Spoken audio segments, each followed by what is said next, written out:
Olá, sejam todos muito bem-vindos de volta ao Projeto Bíblia em 365, projeto no qual em 365 dias nós efetuaremos a leitura da Bíblia completamente.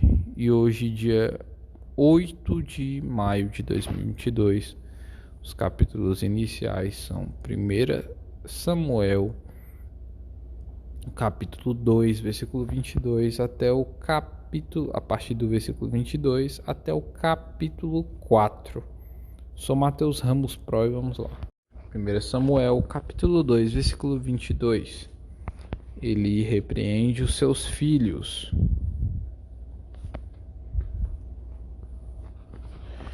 Era, porém, Eli já muito velho e ouvia tudo quanto seus filhos faziam a todo o Israel, e de como se deitavam com as mulheres que serviam à porta da tenda da congregação. E disse-lhes: Por que fazeis tais coisas? Pois de todo este serviço, todo este povo ouço constantemente falar do vosso mau procedimento. Não, filhos meus, porque não é boa fama esta que ouço. Estais fazendo transgredir o povo do Senhor. Pecando o homem contra o próximo, Deus lhe será o árbitro. Pecando, porém, contra o Senhor, quem intercederá por ele?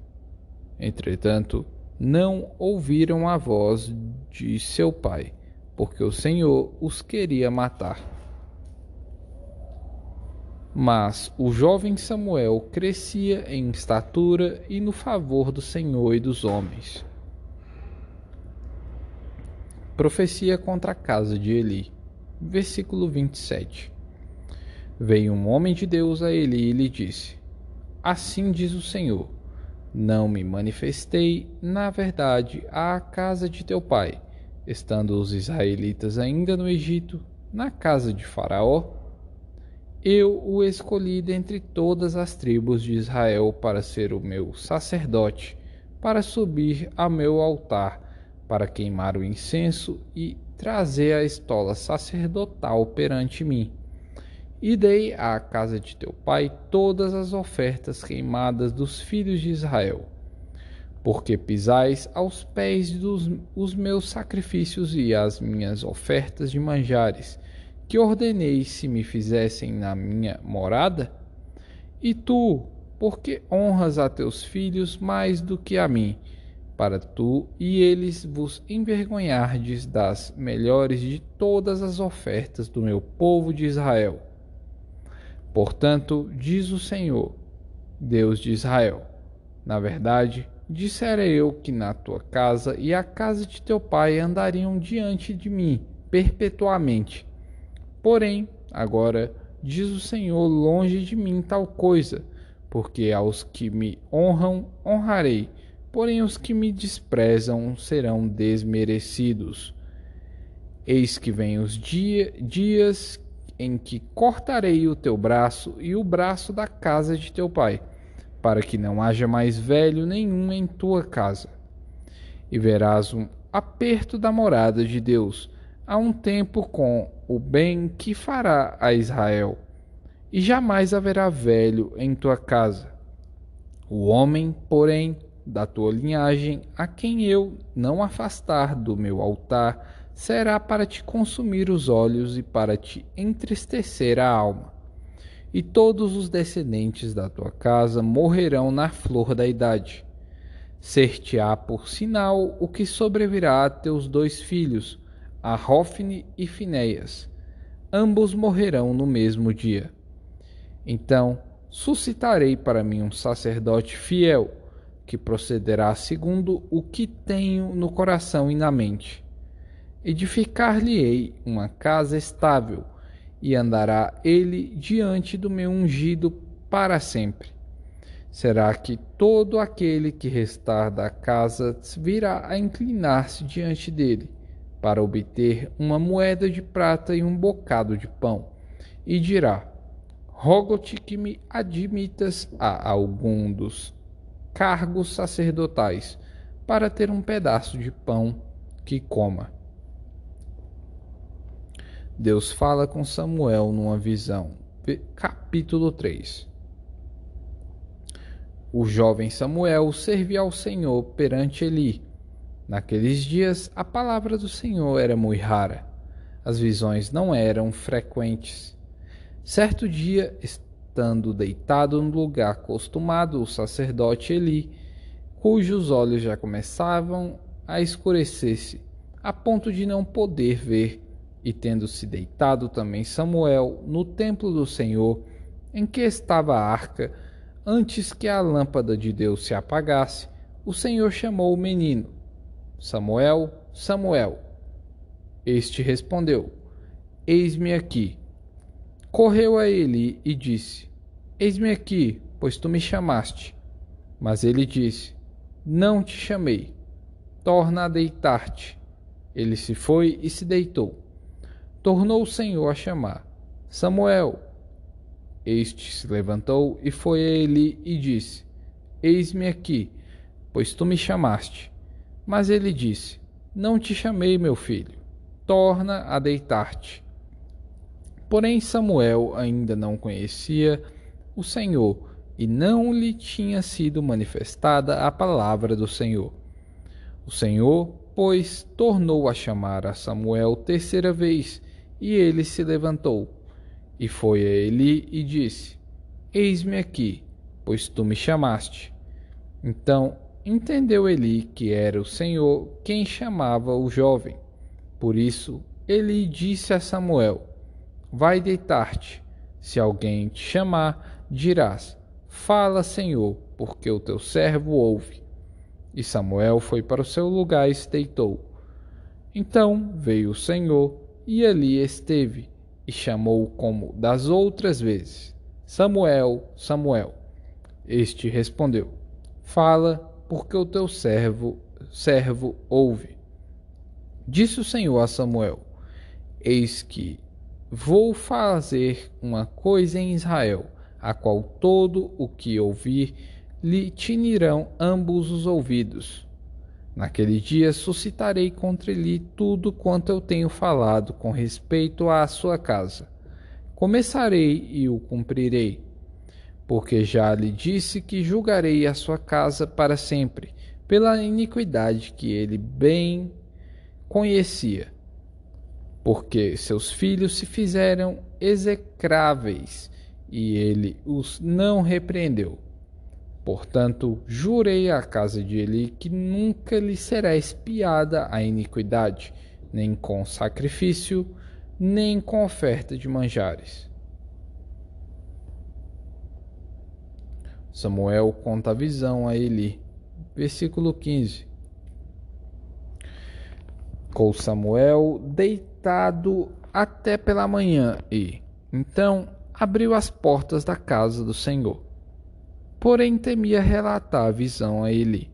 Chamou Eli a Samuel e disse: Samuel, meu filho. Ele respondeu: Eis-me aqui. Então ele disse: Que é que o Senhor te falou? Peço-te que não me encubras. Assim Deus te faça o que bem lhe aprouver, se me encobrires alguma coisa de tudo o que te falou. Então Samuel lhe referiu tudo e nada lhe encobriu. E disse Eli: É o Senhor, faça o que bem lhe aprouver. Crescia Samuel e o Senhor era com ele, e nenhuma de todas as suas palavras deixou cair em terra. Todo Israel, desde Dan até Beceba, conheceu que Samuel estava confirmado como profeta do Senhor. Continuou o Senhor a aparecer em Siló, enquanto por sua palavra o Senhor se manifestava ali a Samuel. Os filisteus vencem os israelitas. Capítulo 4. Veio a palavra de Samuel a todo Israel.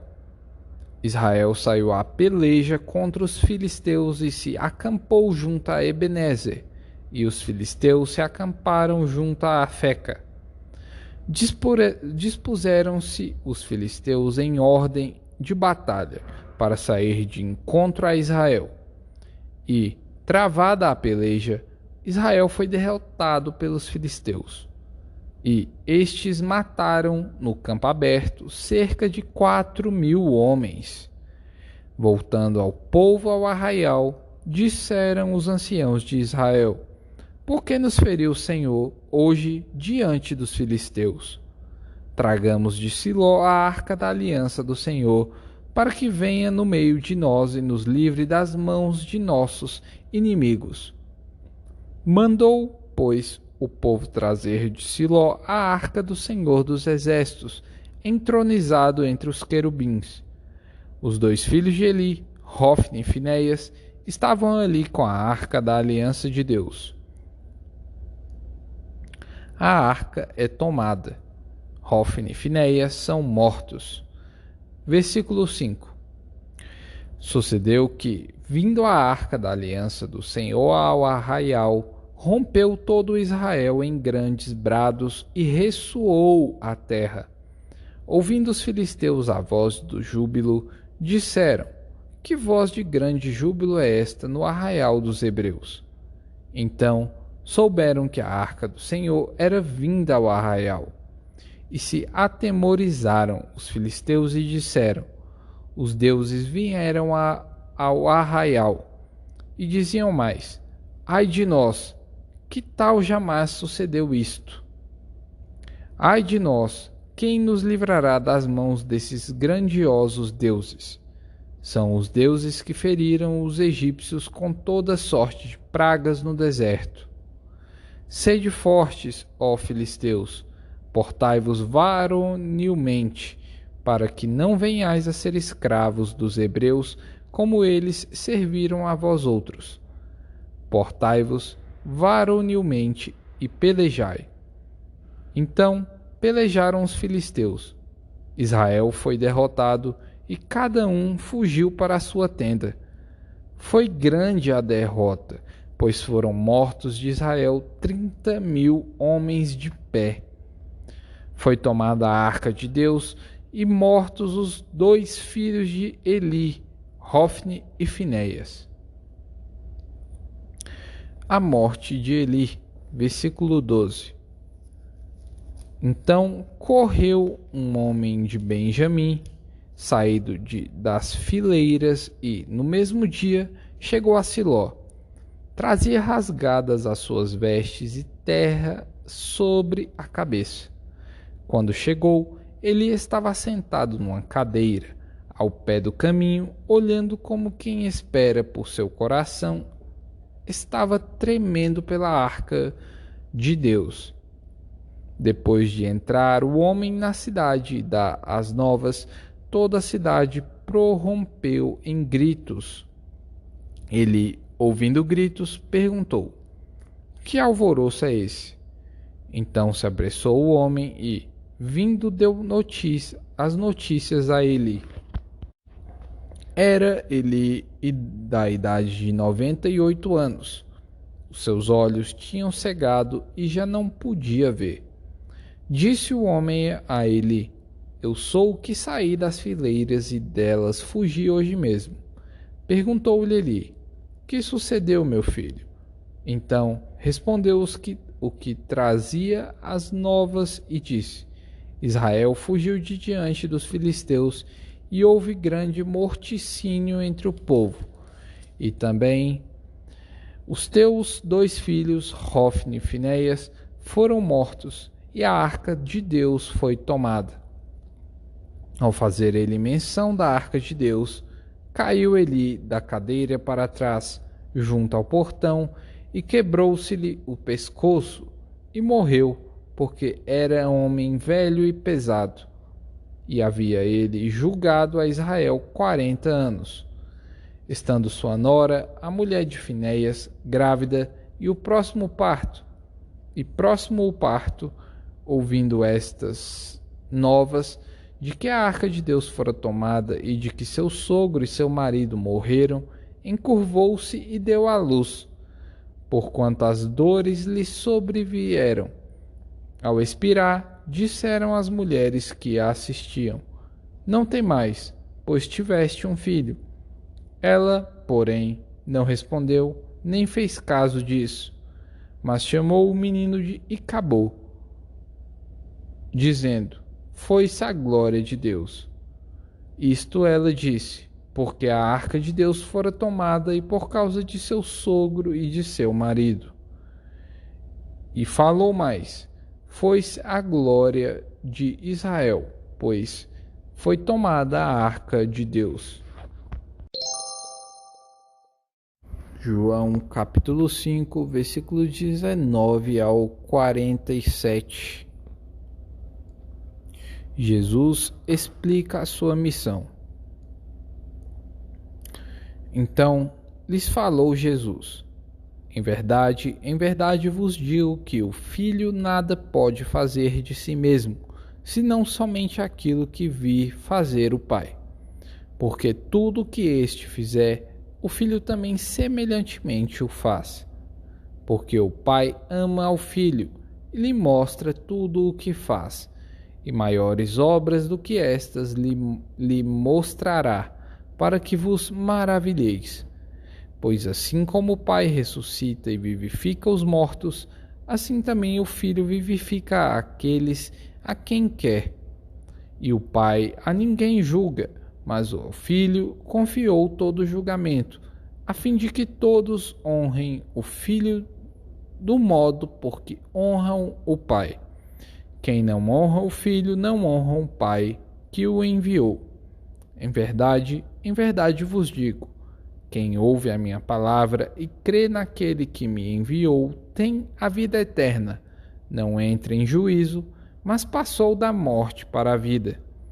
Em verdade vos digo que vem a hora e já chegou, em que os mortos ouvirão a voz do Filho de Deus, e os que ouvirem viverão. Porque assim como o Pai tem vida em si mesmo, também concedeu ao Filho ter vida em si mesmo, e lhe deu autoridade para julgar, porque é o Filho do homem. Não vos maravilheis disto, porque vem a hora em que todos que se acham nos túmulos ouvirão a sua voz e sairão. Os que tiverem feito bem, para a ressurreição da vida. Os que tiverem praticado o mal, para a ressurreição do juízo. Eu nada posso fazer de mim mesmo. Na forma porque ouço, julgo. O meu juízo é justo, porque não procuro a minha própria vontade, e sim daquele que me enviou. Se eu testifico a respeito de mim mesmo, o meu testemunho não é verdadeiro. Outro é o que testifica a meu respeito, e sei que é verdadeiro o testemunho que ele dá de mim. Mandastes mensageiros a João, e ele deu testemunho da verdade. Eu, porém, não aceito humano testemunho. Digo-vos, entretanto, estas coisas para que sejais salvos. Ele era a lâmpada que ardia e alumiava, e vós quisestes por algum tempo alegrar-vos com a sua luz. Mas eu tenho maior testemunho do que João, porque as obras que o meu Pai me confiou para que eu as realizasse, essas que eu faço testemunham a meu respeito de que o Pai me enviou. O Pai que me enviou, esse mesmo é que me tem dado testemunho de mim. Jamais tendes ouvido a sua voz, nem visto a sua forma. Também não tendes a sua palavra permanente em vós, porque não credes naquele a quem ele enviou. Examinais as Escrituras, porque julgais ter nelas a vida eterna, e são elas mesmas que testificam de mim. Contudo, não quereis vir a mim para terdes vida. Eu não aceito glória que vem dos homens. Sei, entretanto, que não tendes em vós o amor de Deus. Eu vim em nome de meu Pai, e não me recebeis. Se outro vier em seu próprio nome, certamente o recebereis. Como podeis crer, vós os que aceitais glória uns dos outros e, contudo, não procurais a glória que vem do Deus único? Não penseis que eu vos acusarei perante o Pai. Quem vos acusa é Moisés, em quem tendes firmado a vossa confiança. Porque se, de fato, cresceis em Moisés, também creríeis em mim, porquanto ele escreveu a meu respeito. Se, porém, não credes nos seus escritos, como crereis nas minhas palavras? Salmos, capítulo 106, versículos 1 ao 12. A graça de Deus e a ingratidão de Israel. Rendei graças ao Senhor, porque Ele é bom. Aleluia! Rendei graças ao Senhor, porque Ele é bom. Porque a sua misericórdia dura para sempre. Quem saberá contar os poderosos feitos do Senhor ou anunciar os seus louvores? Bem-aventurados os que guardam a retidão e os que praticam a justiça em todo o tempo. Lembra-te de mim, Senhor, segundo a tua bondade para com o teu povo. Visita-me com a tua salvação, para que eu veja a prosperidade dos teus escolhidos e me alegre com a alegria do teu povo, e me regozije com a tua herança. Pecamos como nossos pais, cometemos iniquidade, procedemos mal. Nossos pais no Egito não atentaram às tuas maravilhas, não se lembraram da multidão das tuas misericórdias e foram rebeldes junto ao mar, o mar vermelho. Mas ele os salvou por amor do seu nome, para lhes fazer notório o seu poder. Repreendeu o mar vermelho e ele secou, e fê-lo passar pelos abismos como por um deserto. Salvou-os das mãos de quem os odiava e os remiu do poder do inimigo. As águas cobriram seus opressores. Nenhum deles escapou. Então creram nas suas palavras e lhe cantaram louvor. Provérbios capítulo 14, versículos 26 ao 31. No temor do Senhor tem o homem forte amparo, e isso é refúgio para os seus filhos. O temor do Senhor é fonte de vida, para evitar os laços da morte. Na multidão do povo está a glória do rei, mas, na falta de povo, a ruína do príncipe. O longânimo é grande em entendimento, mas o de ânimo precipitado exalta a loucura. O ânimo sereno é a vida do corpo, mas a inveja é a podridão dos ossos. O que oprime ao pobre insulta aquele que o criou, mas a este honra o que se compadece do necessitado. Chegamos ao fim aí de mais um episódio. Espero que tenha feito a diferença na sua vida. Comenta aí se fez. Lesh Lehar.